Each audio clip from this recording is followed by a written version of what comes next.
Agora nós vamos avançar para o versículo 15 em diante. Temos aqui uma cena judicial, até o versículo 14. Então, no versículo 15, disse assim: Quanto a mim, Daniel, o meu espírito foi alarmado dentro de mim, e as visões da minha cabeça me perturbaram. Eu cheguei-me a um dos que estavam perto e lhe pedi a verdade acerca de tudo isso. Assim ele me disse e me fez saber a interpretação dessas coisas. Verso 17. Esses grandes animais, que são quatro reis que se levantarão da terra. Então é por isso que nós estamos afirmando que esses quatro animais estão em paralelo com os metais da estátua e eles apontam para os quatro impérios que nós mencionamos: Babilônia, Medo-Pérsia, Grécia e Roma. Agora, olha no verso 16, melhor, 19. Então tive desejo de conhecer a verdade a respeito do quarto animal, que era diferente de todos os outros, muito terrível, cujos dentes eram de ferro, cujas unhas eram de bronze, que devorava e fazia em pedaços e pisava aos pés e sobejava. Então Daniel se interessou por esse 11º chifre, ou chifre pequeno, que surgiu entre os 10. Verso 23. Então ele disse: o quarto animal será um quarto reino na terra, o qual será diferente de todos os reinos, e devorará toda a terra, e a pisará os pés, e a fará em pedaços. Verso 24. Os 10 chifres correspondem a 10 reis. Olha aqui o anjo interpretando o sonho para Daniel. Que se levantarão daquele mesmo reino. E depois dele se levantará outro que será diferente dos primeiros e abaterá 3 reis. Esse outro que se levanta é o chifre pequeno, que ele havia visto. E aí chegamos então ao verso 25. Esse chifre pequeno proferirá palavras contra o Altíssimo, magoará os santos do Altíssimo, cuidará em mudar os tempos e a lei. E os santos lhe serão entregues nas mãos por um tempo, 2 tempos e metade de um tempo. Chegamos então aqui ao clímax da visão e do capítulo 7. O anjo diz que esse chifre pequeno, ele vai proferir palavras contra o Altíssimo. Ele diz várias ações. E eu queria gastar um tempinho com você agora para identificar o chifre pequeno e depois para ver quais são essas ações do chifre pequeno. Pois bem, nós encontramos no capítulo 7 de Daniel um chifre pequeno, e aqui são nos apresentadas pelo menos 10 características desse poder. Eu não posso estudar todas elas por uma questão de tempo com vocês, mas essas características nos levam a uma conclusão que agora eu vou tentar explicar para você. E qual é a conclusão? A conclusão é que esse chifre pequeno representa Roma papal. Esta é a questão. Pastor Arilton, Roma papal? Mas como o senhor chegou a essa conclusão? Ou como vocês chegaram a essa conclusão? Ela não é nossa e não é nova. Se você olhar para o ano 1733, você vai encontrar um famoso matemático que acreditava nisso. Seu nome? Isaac Newton. Eu tenho em minha casa a obra de Newton, as profecias de Daniel e Apocalipse, e Isaac Newton escreveu esta obra e ele afirma que esse chifre pequeno é o papado. Mas eu estou falando do século XVIII. Se você voltar para o século XVI, você vai encontrar um monge agostiniano, e eu aqui na minha biblioteca tenho toda a obra de Lutero, e Lutero, lá no século XVI, também havia declarado de que esse chifre pequeno era o bispo de Roma. Ou seja, nós não estamos trazendo nada novo, senão aquilo que já foi dito há séculos no passado. Mas por que é que as pessoas identificam então esse chifre pequeno como sendo o papado? Vamos às questões. Primeiro, que esse quarto animal, ele representa Roma, Roma imperial. Agora, quando Roma começa a ruir e finalmente ela cai, não temos um outro reino que vai derrotar Roma. Ela foi minada em suas bases. E quando o imperador sai de cena, qual é a figura que vai surgir? É a figura do bispo de Roma, que futuramente viria a ser o Papa. O bispo de Roma, você sabe que em cada cidade havia um bispo, eram vários os bispos. Só que o bispo de Roma acabou ganhando proeminência, porque Roma era a capital do império. E ele foi declarado posteriormente o cabeça de todas as igrejas.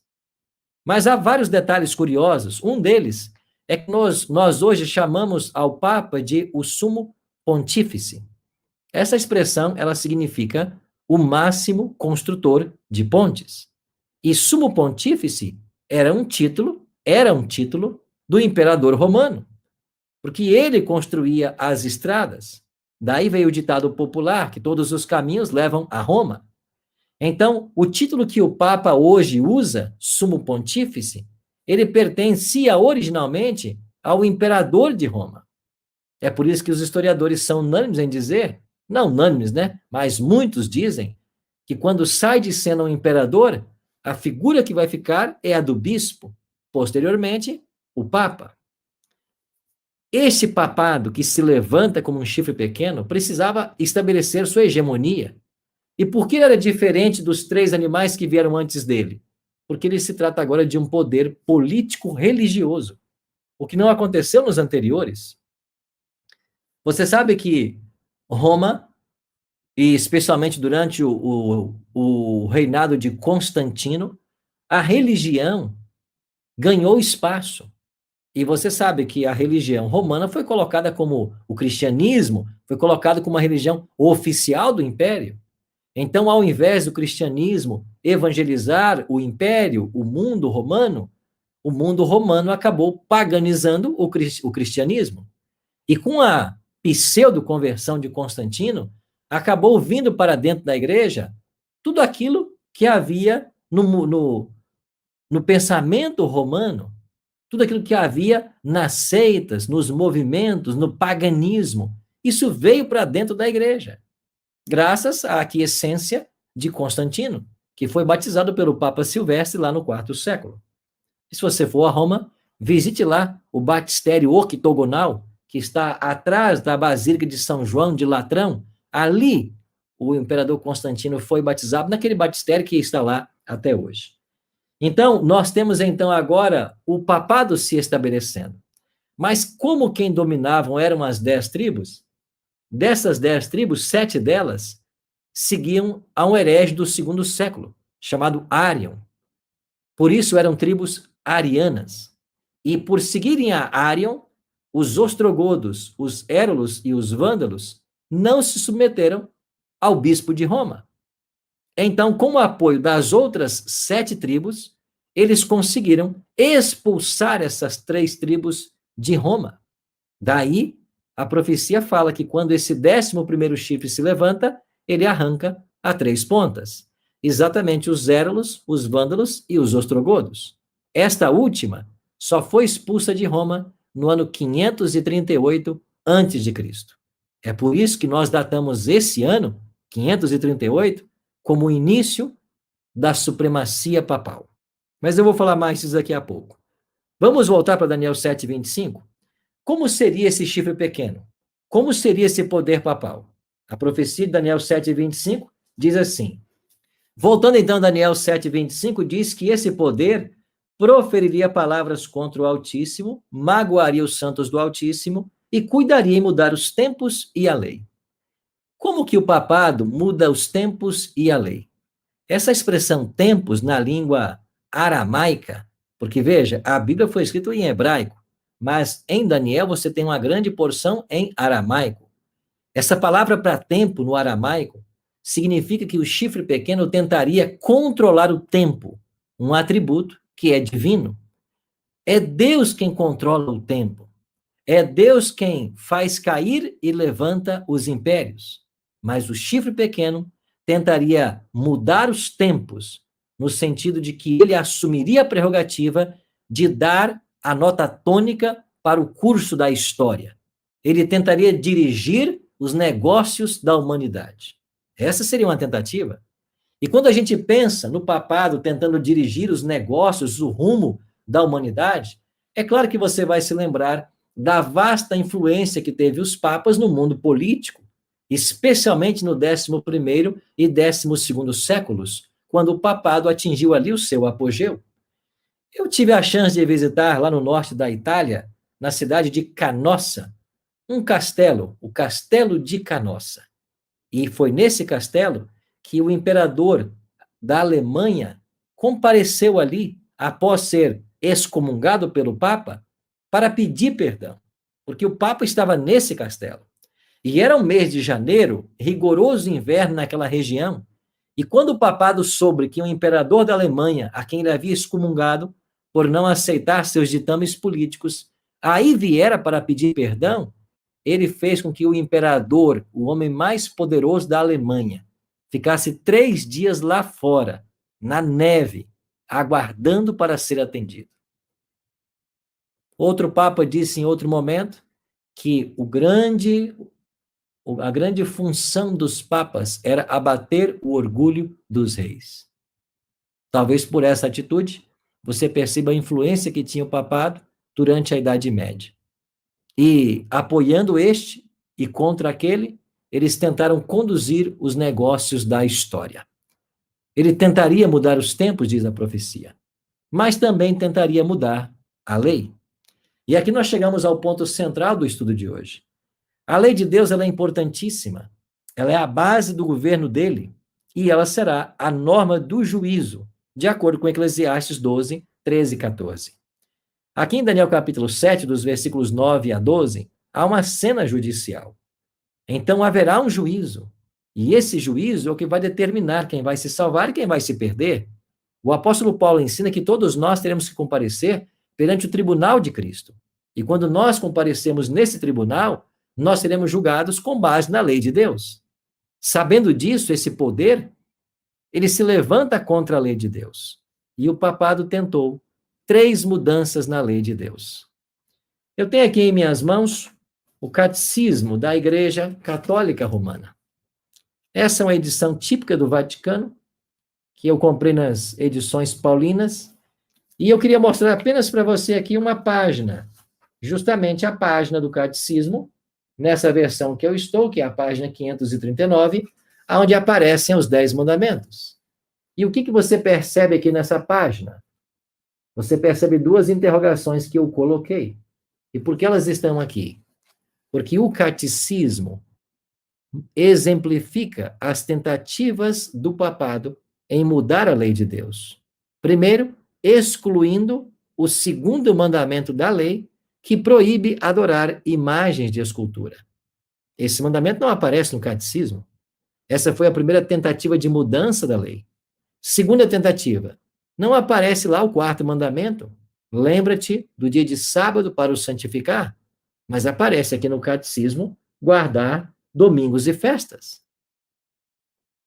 Como tiraram o 2º mandamento, eles ficaram com 9. E para voltar a ter 10, dividiram o 10º mandamento da lei de Deus em 2. Não cobiçarás a casa do teu próximo, não cobiçarás a mulher do teu próximo. Aí voltaram a ter 10. Mas essa é uma clara tentativa de se mudar a lei de Deus. E qual é o argumento que tanto o catecismo quanto uma encíclica papal, escrita pelo Papa João Paulo II, chamada Dies Domini, o Dia do Senhor, ambos esses documentos da Igreja Católica Romana, mostram que a mudança do sábado para o domingo foi feita em homenagem à ressurreição de Cristo. Mas quem disse que porque Cristo ressuscitou no domingo, ele tornou esse dia santo? A Bíblia não tem essa informação. Então aqui você vê uma clara tentativa desse poder de mudar a lei de Deus. E isso não é escondido de ninguém, que foi a Igreja Católica Romana que mudou o sábado para o domingo, não é novidade e nem está escondido de ninguém. E uma das provas mais incontestáveis que eu encontro é essa tese doutoral que eu tenho aqui em minhas mãos, chamada From Sabbath to Sunday, escrita pelo doutor Samuel Bacchiocchi. E como você vai perceber, ela foi publicada pela Universidade Gregoriana lá de Roma. Esta é a tese doutoral de um pastor adventista, Samuel Bacchiocchi, que faleceu há alguns anos atrás, e a proposta da sua tese doutoral foi uma investigação histórica do surgimento da observância do domingo no cristianismo primitivo. Essa é a sua tese. E quando esta universidade publica essa tese e aqui na contracapa vai colocar o imprimato do Vaticano, datado em 16 de junho de 1975, quando essa tese é publicada com o imprimato do Vaticano, eles estão dizendo: o que esse doutor escreveu é verdade. Por isso ele foi aprovado no programa. E Samuel Bacchiocchi prova exatamente aqui, por documentos históricos, de que a mudança do sábado para o domingo foi feita com base na autoridade da igreja, sem nenhuma autoridade ou orientação bíblica. O que nós estamos vendo hoje é que o mundo cristão, quando escolhe santificar o domingo e não o sábado, estão todos seguindo as pegadas da igreja romana. Agora, o verso 25 é muito rico. Não apenas tentaria mudar os tempos e a lei, mas aqui também diz que os santos lhes serão entregues nas mãos por um tempo, 2 tempos e metade de um tempo. Ou seja, 3 tempos e meio. Se você for aqui para Daniel, no capítulo 11 e no versículo 13, Daniel vai dizer que tempos equivale a anos. Se são 3 tempos e meio, então são 3 anos e meio. 3 anos e meio equivalem a 42 meses. E como no calendário judaico cada mês tem 30 dias, estamos falando de 1.260 dias. Esse mesmo período que aparece aqui em Daniel, também vai aparecer em Apocalipse. Às vezes como um tempo, 2 tempos e metade de um tempo, às vezes como 42 meses, ou às vezes como 1.260 dias. Em todos os casos, os profetas estão falando de um período que começou em 538, com a expulsão da tribo ariana ostrogoda das terras da Itália, para que o papado pudesse estabelecer o seu poder, e durou até 15 de fevereiro de 1798, quando o papado sofreu, de acordo com Apocalipse 13, uma ferida de morte. Porque nesse dia, 15 de fevereiro de 1798, foi preso o Papa Pio VI, o Papa da época, por ordem de Napoleão Bonaparte. Mas dentro desses 1.260 anos, a profecia diz que os santos seriam perseguidos. E você conhece a história de todas as perseguições papais da Idade Média, especialmente contra os valdenses, albigenses e os huguenotes. Eu tive a chance de visitar a casa dos valdenses no norte da Itália e sul da França. Era um povo pacífico, que amava a palavra de Deus. Aliás, antes que o Wycliffe traduzisse a Bíblia para o inglês, ou Lutero, o Novo Testamento para o alemão, os valdenses já tinham uma versão completa da Bíblia em sua própria língua. E esse povo que amava a Bíblia e respeitava o que ela ensinava, inclusive entre os valdenses, haviam guardadores do sábado, foi severamente perseguido e milhares perderam suas vidas. Quem sabe o golpe mais cruel contra os cristãos foi o estabelecimento da chamada Santa Inquisição, o Tribunal do Santo Ofício no século XII. E este tribunal levou à morte milhares de pessoas. Existe um historiador britânico chamado John Foxe. Ele escreveu uma obra muito interessante, o Livro dos Mártires.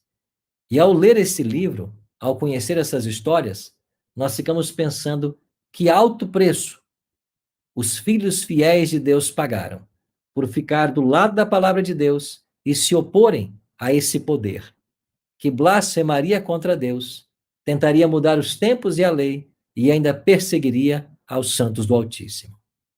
Por fim, esse poder do chifre pequeno, identificado como um poder papal, blasfemaria contra Deus. O que é blasfêmia à luz do Novo Testamento?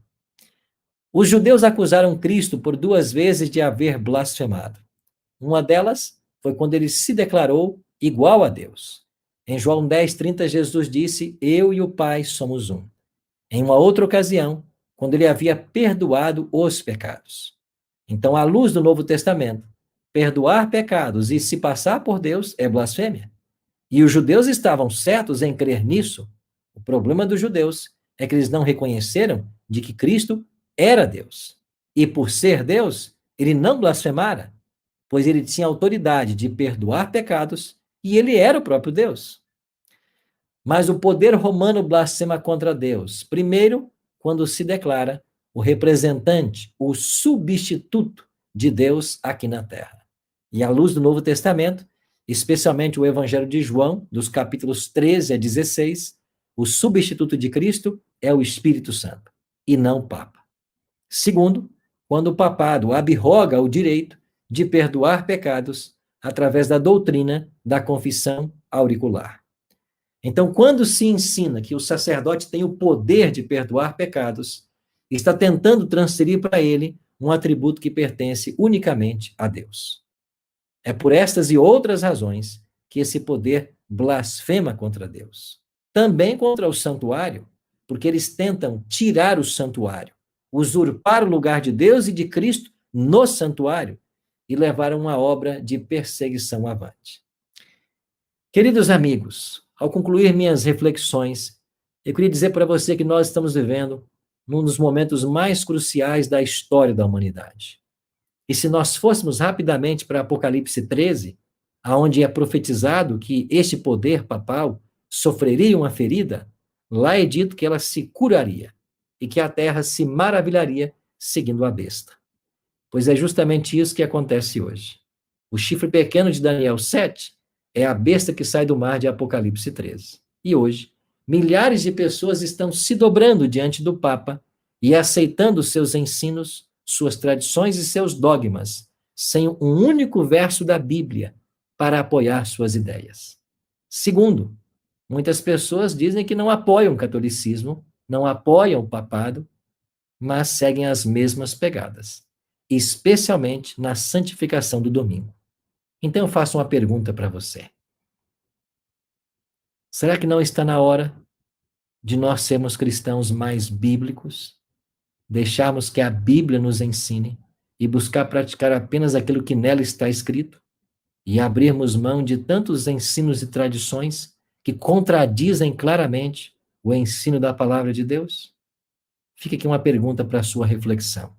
E quando nós tocamos nesses assuntos, não é para desrespeitar ninguém nem machucar, porque a Igreja Católica e o poder papal da Idade Média nada tem a ver com os católicos modernos, pois dentro da Igreja Católica nós temos milhares de pessoas sinceras que amam o Senhor Jesus e estão buscando viver aquilo que eles conhecem. Mas, como diz o Apocalipse, é necessário que a verdade seja pregada, que a mentira caia por terra e que Deus chame os seus sinceros que estão em Babilônia, símbolo da confusão religiosa que se assentou em nossos dias. Eu espero sinceramente que o Espírito Santo de Deus trabalhe em todos nós e nos ajude, nos convencendo do pecado, da justiça, do juízo e preparando o nosso coração para a vida eterna.